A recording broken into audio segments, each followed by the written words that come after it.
Salve, rapaziada! Tamo na área e 2025 vai começar e a Baixada Melancólica já tá agitada. Depois de um final de ano de 2024 um tanto quanto turbulento, um tanto quanto frustrante, agora é hora de virar a página e que venha 2025 e que venha o nosso acesso à elite do futebol gaúcho. Vem com a gente e confere as novidades!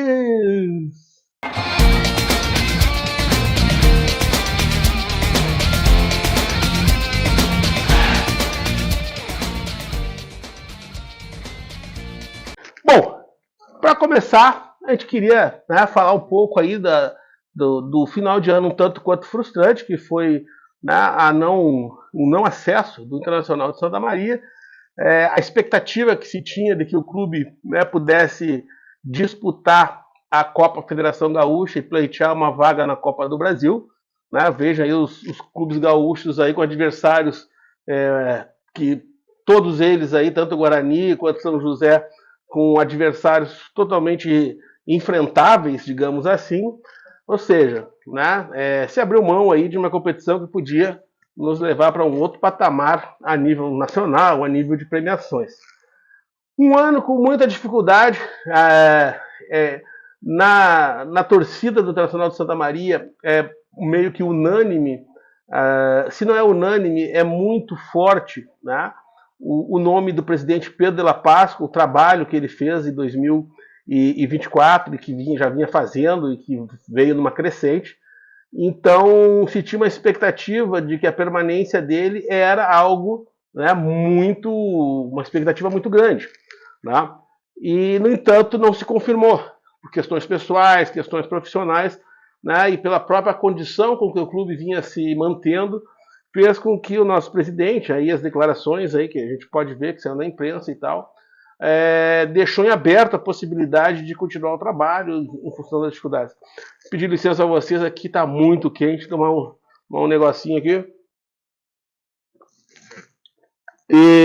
Mas depois mesmo não estando à frente formalmente como presidente, o Pedro continuou o trabalho, e depois de algumas reuniões, a gente está vendo aí algumas sem quórum, a postergação da solução da presidência, a possibilidade do campeonato da série da divisão de acesso ser só no segundo semestre, foram empurrando. Mas finalmente, na última terça-feira, no dia 4 de fevereiro, o Pedro de la Páscoa foi aclamado presidente do clube, e é novidade, também com dois outros vice-presidentes, Dinei Faller e o Elton. Dinei, eu tive algumas informações, já foi gerente regional do Banrisul, então é um cara de gestão, é um cara que vem para organizar, é um cara que tem o perfil da organização. O Elton já um cara mais sanguíneo, como a gente ouviu aí nas entrevistas do Pedro, daquele torcedor mesmo de ir na arquibancada e tal, então é um cara que também é necessário, é uma combinação extremamente, no meu ponto de vista, válida para tocar o clube. E com essa aclamação veio toda a especulação, afinal de contas nós estamos em fevereiro.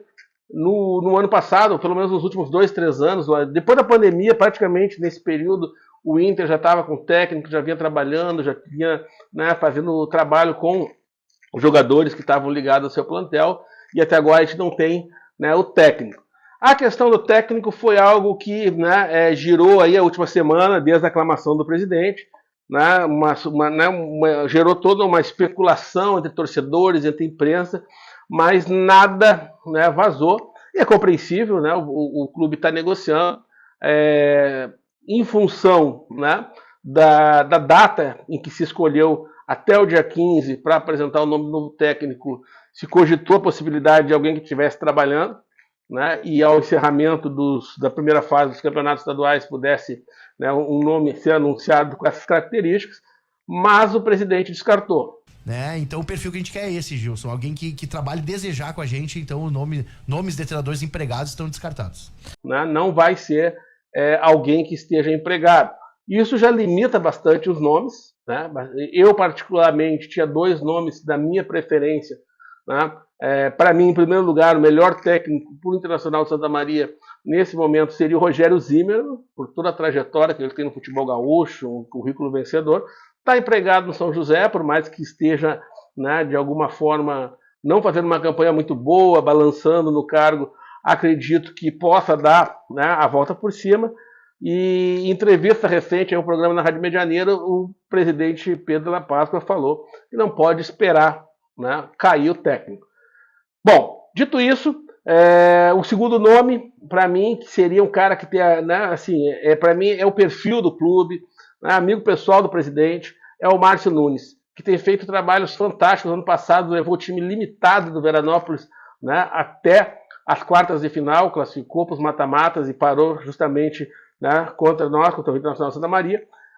Está fazendo um trabalho fantástico no Guarani de Bagé, mas o Guarani de Bagé tem Série D, vai ter Copa do Brasil, então acredito que o Márcio deva ficar por lá, até porque o plantel é bom, ele conhece, né, os jogadores. Então também, né, de certa forma, se descarta o nome do Márcio Nunes.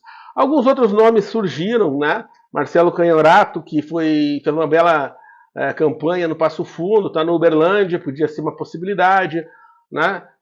Cogitou, né, outros nomes, Benhur Oliveira. E segundo o repórter, né, da Rádio Medianeira e do grupo diário Gilson Alves, né, ele, assim como eu, né, cogitava basicamente, né, o Rogério entendia que o Márcio era um bom nome, mas ele levanta dois nomes, né, que são muito prováveis dentro dessas características que o presidente tem dado pistas, né, para a torcida, para a imprensa, que seriam treinadores que não estivessem empregados, que tivessem um perfil vencedor e que conhecessem, né, o clube. Eu tenho algumas fontes, né, muito confiáveis, que me dizem que esse técnico já está acertado. Então isso só reafirma, né, a ideia de que não é um técnico que esteja empregado. E aí dois nomes muito fortes, né? O Bruno Coutinho, que largou o Monson nas vésperas do início do Gauchão, por alguns problemas, né, que teve lá de relacionamento, se eu não estou enganado. Vou deixar aqui depois um link aqui na descrição, para quem quiser saber exatamente o que aconteceu lá com o Bruno Coutinho. E o Carlos Moraes, né, que foi, em 2022, subiu o Esportivo de Bento Gonçalves. O ano passado garantiu acesso da Gramadense, né, da série da terceira divisão para a segunda divisão do Campeonato Estadual. E o Moraes, né, o Pedro deixou escapar nessa entrevista com o Gilson, primeiro, de que o nome havia sido mencionado na entrevista, ou seja, daqueles nomes todos que circularam lá, né, nomes mais antigos, nomes mais atuais, nomes que, né, não entravam no perfil, como, por exemplo, o Benhur Oliveira, Robson Centurião, né, segundo Pedro, o técnico precisa ser alguém que está trabalhando no momento, não é alguém que tem uma lacuna, né, nesse sentido. E então esses aí, de certa forma, já estariam descartados. Márcio Nunes, Rogério Zimmermann e vários outros, né, William Campos, né, que já estão empregados, que estão iniciando trabalhos recentes, não seriam, então, né, esses caras. Então sobrou o Bruno Coutinho, que, como eu acabei de falar, né, saiu ali, não assumiu o trabalho no Monson, não foi o Monson que dispensou, foi ele que, né, pediu a demissão. E o Carlos Moraes. E aí o Pedro deixa escapar, né, quando vai falar sobre a questão do trabalho de base, a importância de se ter um técnico, e do técnico não vai ser montado nenhum tipo de plantel, né, antes de se ter o técnico. O técnico, ele é parte, né, também fundamental, e por isso ele diz que 90%, depois eu, né, vou largar os cortezinhos da entrevista dele lá para o Gilson, 90% de que o anúncio do nome do técnico aconteça na próxima segunda-feira, numa coletiva de imprensa, lá no Presidente Vargas. Por que eu estou apostando no nome do Carlos Moraes? Porque antes de acabar a entrevista do presidente Pedro Della Páscoa, né, ele fala que, né, o nome tinha sido citado no programa e que é um cara que já trabalhou com a base. Sobre os nomes, né, eu acho que o nome do treinador, eu posso te dizer que foi falado no programa de hoje, tá? Eu não posso te dizer mais do que isso, entendeu? Tu citou alguns treinadores aí, só tu recapitular aí, né, mas não que a gente entende, eu gostaria de vir aqui falar diretamente, entende? Não é porque eu quero fazer um tá negociando ainda. Exato, treinador que gosta de trabalhar com meninos, né? Ele tem isso na sua história por já ter sido técnico de categoria de base, né? Não é aquele treinador que chegou e já assumiu o profissional. Então, tenho certeza que ele vai fazer o melhor aproveitamento dos nossos meninos. Eu dei uma procurada no currículo do Bruno Coutinho e eu não vi nenhum trabalho de base, né? Já o Moraes teve trabalho de base no Juventude, no esporte. O ano passado, além de dirigir, né, a campanha do Gramadense, né, no acesso para a divisão de acesso, da terceira divisão para a divisão de acesso, né, ele também trabalhou com as categorias de base, também dirigiu as categorias de base do Gramadense. Então é um cara que tem essa pegada da base. Então eu apostaria, torcedor, que o nosso treinador para 2025, né, vai ser o Carlos Moraes. Subiu com o Esportivo em 2022 e subiu o Gramadense agora em 2024 para a divisão de acesso. Acho que ele, se for ele, realmente vai ter, né, uma base muito bem estruturada.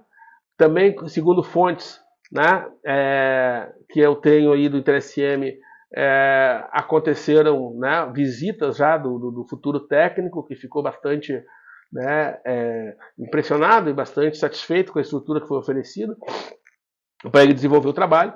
Então, né, por isso tudo, né, eu estou sendo, né, cada vez mais me convencendo de que esse é um nome.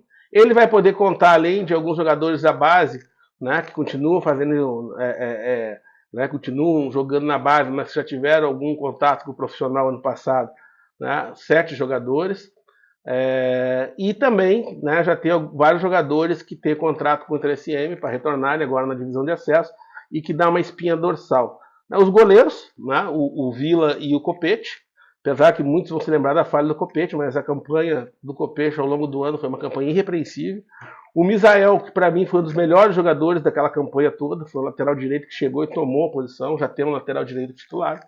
A zaga titular também, né, tem um vínculo com o Internacional Santa Maria, né, o Rodrigo Augusto e o Tairone. No meio de campo, Matheus Santana, que fez, né, foi importante ali para a campanha, fez, né, participou bastante do grupo. O Leilon, que não foi muito utilizado, mas parecia ser, né, um jogador também ainda em desenvolvimento. O Pepeto e o Jarro voando, né? O Jarro voando já desde o ano passado. Acho que teve um pouco de prejuízo na utilização do Jarro, vista a preferência do professor Ney Franco pelo Wilson Júnior, que se lesionou, é verdade, e ao abrir espaço, né, a lesão abre espaço para o Jarro, né, e o Jarro demonstra, consegue, né, evoluir na campanha, mas no final ali, na hora da decisão, o Ney Franco preferiu, né, lançar a mão do Vinícius Júnior, do Wilson Júnior, que vinha de lesão já de longo tempo, em detrimento do Jarro, e a gente já sabe o que aconteceu. Então, essa é a situação do Internacional de Santa Maria. Saímos lá de quase que uma terra arrasada após o não acesso, com a casa cheia, mas não é nada disso, Alvirrubro. Agora é contigo, né? Eu quero aqui lançar uma campanha, né? O presidente Pedro de la Páscoa, na entrevista à Rádio Medianeira, disse que já são 50 conselheiros e que a ideia é dobrar esse número. Eu quero lançar aqui a proposta do mandato coletivo. Se você, torcedor alvirrubro, acha que o valor, né, da cota de conselheiro é muito elevado, 2.400, e em épocas de crise que vivemos sabemos que realmente não é um valor baixo, vamos juntar 2, 3 amigos, 2, 3 torcedores, né, e dividir esse valor e, né, bancar um mandato coletivo, fazendo o revezamento desses conselheiros.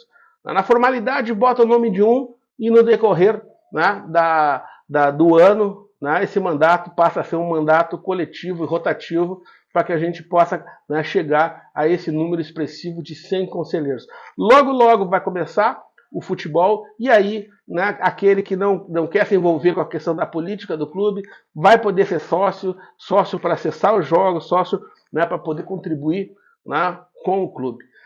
Perguntei também, que você sabe, né, que sou colecionador, sobre a questão dos uniformes. O presidente me falou que todo ano é uma negociação, né, e a negociação sempre é um negócio, mas que ele gostaria muito de fechar com a SBE, que vestiu a gente, que inclusive estou usando aqui o manto do ano passado, que, né, elevou demais a qualidade, né, do nosso material esportivo. Então, é isso, torcedor alvirrubro. Segunda-feira que vem a gente volta com a repercussão da entrevista do presidente Pedro de la Páscoa. Sempre avante, unidos iremos. Vamos lá! Até a próxima!